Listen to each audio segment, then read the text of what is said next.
Hello and welcome to yet another interview from our series of the conference Unsettled Europe, Refugees, States and Politics in Southeast Europe. I have here with me Elissa Helms from the Gender Studies Department at the Central European University. Thank you for being with us here today, both at the conference and at the interview.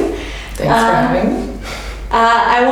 You presented a very interesting talk on the gender aspect of the refugee crisis. You were drawing from your experience of researching and working on Bosnia and the refugees in Bosnia, but then you're drawing that kind of line of thought of gender and applying it to the current refugee crisis. More specifically, you talked about how the image of the refugee has been turned so much into the male refugee, or more specifically, the single male refugee. So can you elaborate more on that?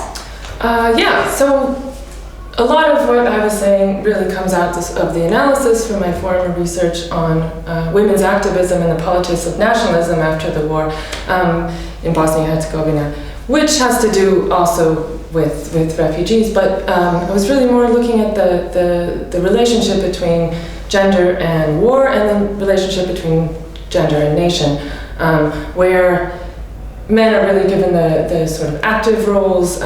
Typically there are lots of exceptions, of course, but men tend to be given active roles in politics and nationalism, war, violence, as military and political actors, whereas women tend to have those symbolic roles in relation to the nation and the roles of victims, either potential victims to be protected or actual victims, innocent victims. It's very important because they're constructed as being unimplicated in political and military processes.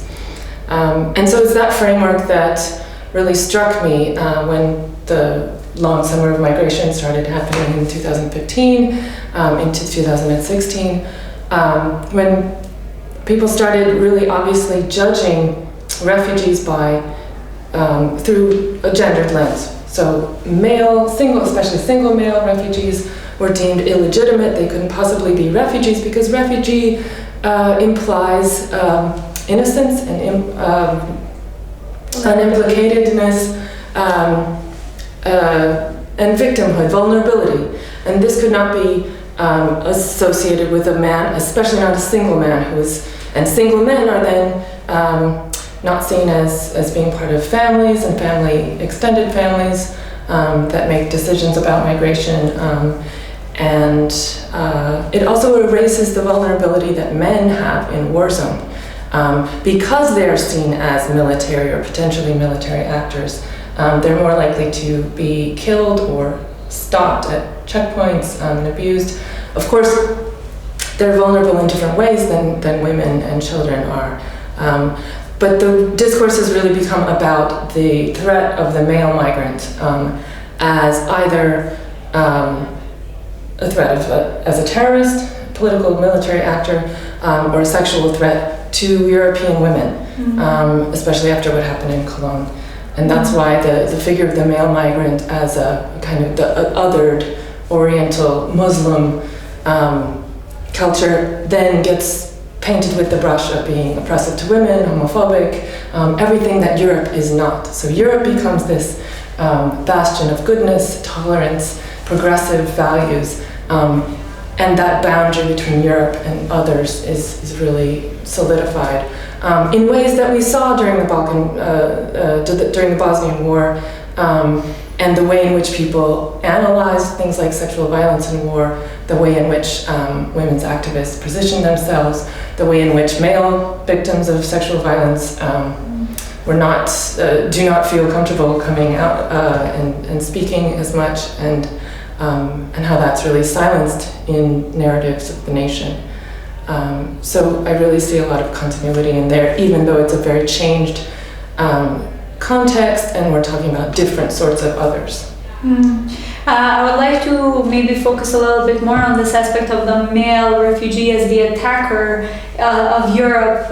You drew on several examples from Poland and Hungary, especially in this rhetoric of an army of men refugees or migrants, and the pictures in newspapers where you had one woman with the European flag as a dress being attacked by these strange male hands. How much do you think that this perception, this created narrative of the refugee as an attacker has affected kind of a prolonged, perhaps, refugee crisis, or the response to the refugee crisis by certain state parties? Yeah, so first of all, that's a classic sort of women's body as the territory, as the sort of symbolic representation of the nation, something that needs to be protected by the nation's men.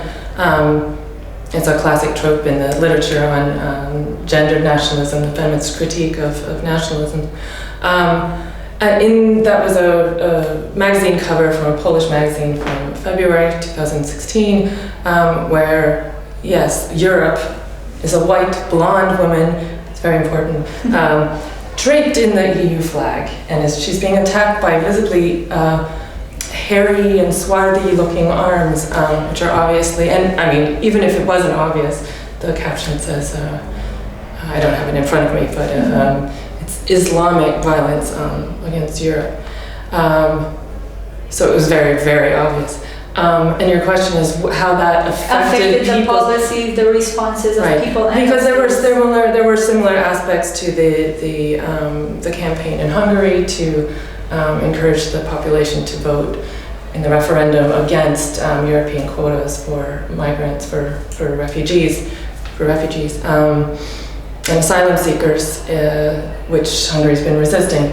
And part of those arguments were that migrants are culturally different, that attacks on women have increased since migrants have come, and terrorist acts are directly a result of migration. And yeah, it plays on people's sort of basic fears of culturally other inhabitants, residents. So it's a combination of the terrorism plus these attacks on women and it's believable because we have a very long-standing representation of sexually deviant other men, brown men, as sexual threats in a lot of ways. Lastly, you also mentioned in your presentation the kind of the interesting reverse effect of using men for also raising empathy in people, but it's always men in the context of the family, the protector of a child. So do you think there is any way of not abusing gender in this refugee narrative in one way or another? Well, those images are trying to stir up empathy by showing men as embedded in family ties, as having, there's a tension. It's still a patriarchal narrative of men as being responsible for families, as being breadwinner. This might also be an impetus to migrate, to try to get to Western Europe in order to have better job prospects. Many different considerations. So I'm not sure if I would call it an abuse of those images.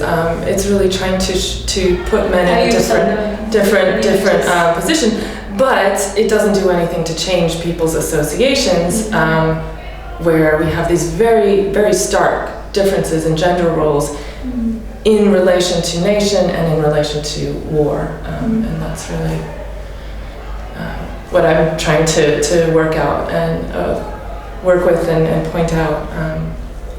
Thank you. Thank you very much for being with us here today. Thank you.